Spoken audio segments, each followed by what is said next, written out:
morning, everyone. Welcome to our Wednesday assembly. I don't know how you're feeling, but I'm certainly pleased to be back. Last week was Children's Mental Health Week, so we had a different Wednesday assembly, but I'm actually really pleased that I'm doing assembly today. So it's lovely to have you with us, and I hope you enjoy. You will need some sort of implement in terms of a pencil and a piece of paper. Use your home learning book, or if you are on Seesaw, you can directly pop your answers on the screen, and so enjoy. So we're going to start our assembly as normal, focusing on a word that is going to crop up within the short extract we're about to read. And today's word is canopy. Okay, and it's a setting word that you can use to describe a setting. And I know part of our wellbeing challenge about building a den, so there is some similarities there. There's a couple of images on your left-hand side trying to give you an insight into terms of what that word canopy means. Now, it can take two representations in terms of word class. It can be classed as a noun in a certain context, which means an ornamental cloth covering, hung or held over something. You might see them potentially on a bed or on a throne, or it could be a shelter that represents a roof. And then also it can be used as a verb to cover or to provide with a canopy. And I'm going to show you an example of that as we go along. So the word we're learning is canopy. Okay, so as always, we're going to first say the word, we're going to clap the word, act out the word, shout the word, and whisper the word. So follow me in terms of echo readings. We're going to say the word. My turn, your turn. So my turn, canopy. Your turn. Well done. We're going to clap the word, canopy. Okay, well done. It's got 3 syllables. We're going to act out the word. Now, you might want to, at this moment in time, get yourself a blanket or get yourself a coat or a dressing gown or something and create a canopy. You might have an umbrella and go outside. So I'm going to give you a couple of minutes to go and act the word out. You're more than welcome to send us a photo of that. Excellent. Then we're going to move on to shout the word, canopy. Your turn. Oh, wow. Hope you haven't been told off for shouting too loud. And then finally, we're going to whisper the word. My turn. Canopy. Your turn.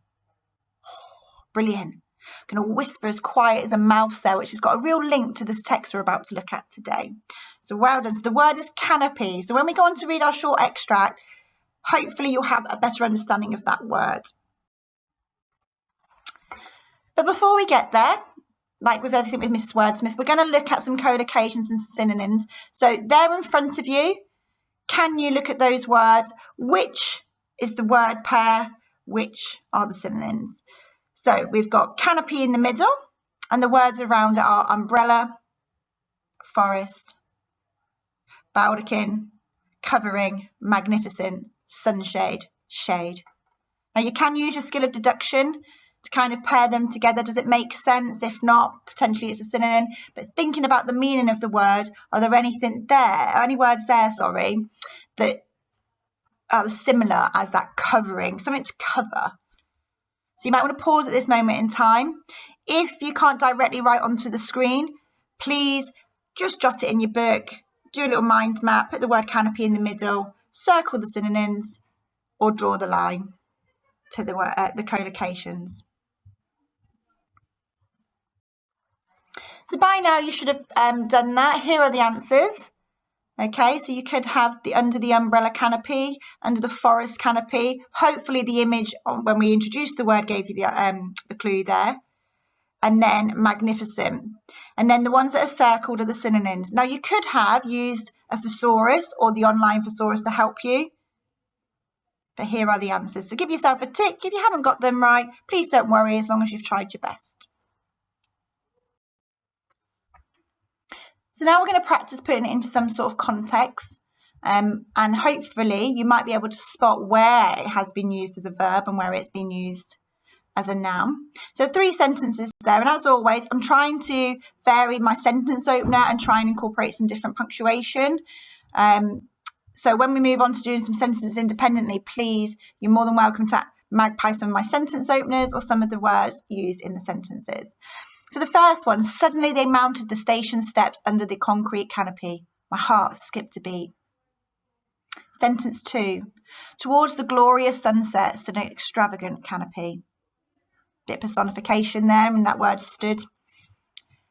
The untamed river was cautiously canopied by the overhanging trees. So as you can see in the first two sentences, it is in the context of a noun. That's the object in the sentence. And in the third sentence is where it's being used as a verb. So what I would like you to do now is spend 5-10 minutes. You can pause at this point. You're going to create 3 sentences of your own using the word canopy. Now you can go back and have a look at my ones. If you're struggling with ideas, you can always magpie. The best authors in the world magpie their ideas from stories and text and literature that they've read. So you can, by all means, magpie. I have put a couple of images on the right-hand side to support you with your ideas. Beautiful one there of some umbrellas as you walk down the street. And then you can maybe use the sentence opener above the unexpected crowds. So there's a couple of sentence openers there if you'd like to try, but by all means, if you want to challenge yourself, please think of your own sentence openers. So you can pause at this time. And again, if you would like to upload them or via Seesaw or Peppermash, you're more than welcome to do that. If not, just write them in your home learning book.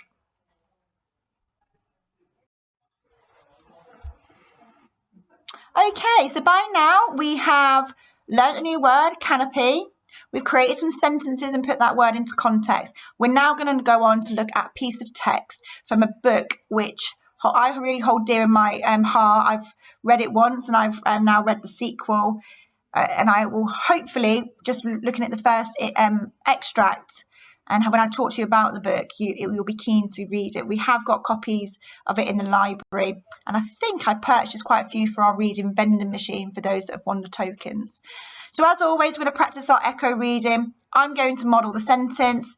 We're modelling, and I would like you to copy me in terms of expression and in pace and fluency. Again, if I'm going too fast, by all means stop.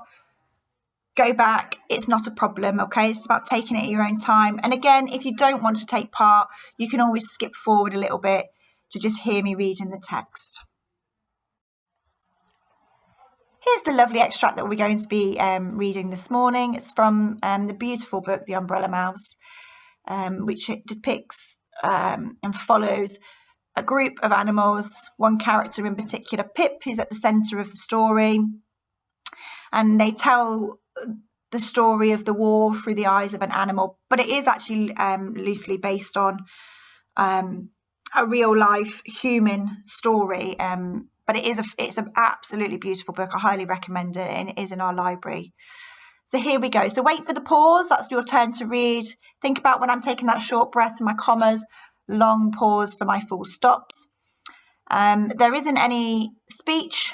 So in terms of changing voice, we won't need to worry about that. But there is one long sentence to get our heads around, which will be really interesting. Might be worth us all practicing it a couple of times. Okay, so chapter 1, Jane Smith and Sons, Umbrella Shop, London, 1944. Here's the first one. So my turn, your turn. The grandfather clock had just struck 5 when Pip Hanway saw Mr. and Mr. Smith for the last time. Watching them closely, with her whiskers twitching on her cheeks, she peered out from under her umbrella canopy and tightened her tail around the end of one of its metal ribs, hoping more customers would soon visit the shop to tell more stories of the far-flung places she dreamed to see. Oh, that was a sentence there, wasn't it? Next one. Mr. Smith was standing behind the long mahogany counter, smiling at his wife as she dusted the umbrellas in the shop window.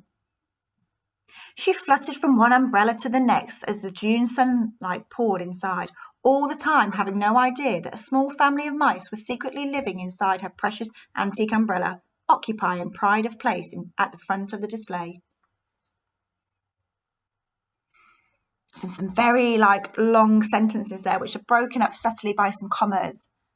Okay, so I'm going to read it one more time. I'm going to actually read it on the next slide with our questions, and then you can pause and answer the questions. Remember, all the answers are in the text, okay? Don't use the picture of the book. Focus on the words, okay? Here are our questions then, based on the text. Like I just said a few moments ago, the answers are in the text, okay? You might need to read between the lines. You might need to use your inference skills. It might actually be there for you to retrieve exactly how it is. But all the answers are there in front of you. That's the powerful thing about a reading quiz or a reading test or a reading assessment. They can never take the text away, so use it. Okay, so before I read the text, I'm just going to read the questions, because as I'm reading, it might actually help you with some of the answers. So the questions you're going to be asked are: what time is it? What time of year is it? Number 2 is select 2 phrases which show you that Pip is not human. Number 3, what does pride of place mean? Number 4, what does Pip want to see? Number 5, what does the verb fluttered tell you about how she moved? And then the challenge is thinking about the extract. How might we infer that something bad might be about to happen? And then your extra challenge for after assembly is thinking about what we've read so far, using our free writing skills where you can just write whatever you like. You might want to write a story, a diary entry, a comic strip. What do you think might happen next? So I'm just going to read the text again, then you can pause, and then you can work your way through the questions. So the grandfather clock had just struck 5 when Pip Hanway saw Mr. and Mrs. Smith for the last time. Watching them closely, with whiskers twitching on her cheeks, she peered out from under the umbrella canopy and tightened her tail around the end of one of its metal ribs, hoping more customers would soon visit the shop to tell more stories of the far-flung places she dreamed to see. Mr. Smith was standing behind the long mahogany counter, smiling at his wife as she dusted the umbrellas in the shop window. She fluttered from one umbrella to the next as the June sunlight poured inside, all the time having no idea that a small family of mice was secretly living inside her precious antique umbrella, occupying pride of place at the front of the display. So take the time now to pause and answer your questions. Good luck. Remember, don't worry if you don't get them all right. It's about giving it a go. So first of all, well done for taking the time to answer the questions. Excellent. Here are the answers. So what time is it? What time of year is it? It's 5 o'clock, and it's if you know your seasons very well, it's the summer. It's the month of June. Select the 2 phrases that show Pip was not humans: whiskers twitching on her cheeks and tightened her tail. So these are features that are not found in humans. Possibly you might argue about the whiskers, certainly as you get older, but this, signifies that she can't possibly be human. What does that phrase, pride of place, mean? It means the most prominent, which means important, position among a group of things. So it's pride of place is the most important position in the shop. What does Pip want to see? Well, she wants to go to far-flung places. Okay, so she dreams of going far outside the shop and going outside the city, which if you looked at the front cover, you can see Big Ben. So we assume then the city must be London. What does the verb fluttered tell you about how she moved? So to move back and forth rapidly. I almost imagine that she was almost like she's flapping around like this bird really, really quickly and lightly on her feet between the shop. But as soon as I read it, I was like, when you hear the word fluttered, I always think of a bird. And then the challenge, how might we infer that something bad might happen? Just at the top of the extract, it states that Pip saw Mr. and Mrs. Smith for the last time. Just subtly dropping that in there, it could infer that something bad might happen. Now, that could be either to Pip or that could be to Mr. and Mrs. Smith. There is a dramatic event that happens quite quickly after the first extract, which sets the scene then for the rest of the story, and it's very, very powerful. And that subtle little line just tells the reader that something's about to happen. So just going back to the book, The Umbrella Mouse there, you can just see Big Ben at the bottom on the right-hand side. It's a timeless tale of courage, resistance and friendship. It's a heart-stopping adventure drawing on true stories of animals caught in the conflict of World War II. And again, it's also loosely based on some humans. It's based in 1944, that's the year, in London when it's under attack. So Pip lives in a shop, and there's where it tells you it's then suddenly destroyed by a bomb. He's then orphaned, he's alone, and then he has to go on this quest to find a new home. The only way that he can get to this new home is by joining Noah's Ark, and that's a secret gang of animals fighting with the resistance in France. There's danger everywhere, and he must risk everything to save his new friends. It is a beautiful book, and it's absolutely fantastically illustrated as well. And there's some quotes down there. I highly recommend it, and I think it is on offer when you go online at the moment. It is a beautiful, beautiful book. So I hope you've enjoyed today's assembly. I look forward to seeing any images or hearing comments from your teachers about how you've participated. We won't now see each other or hear each other until after half term. So keep safe, and hopefully, fingers crossed, we see each other in a few weeks' time. Take care, everyone. Bye-bye.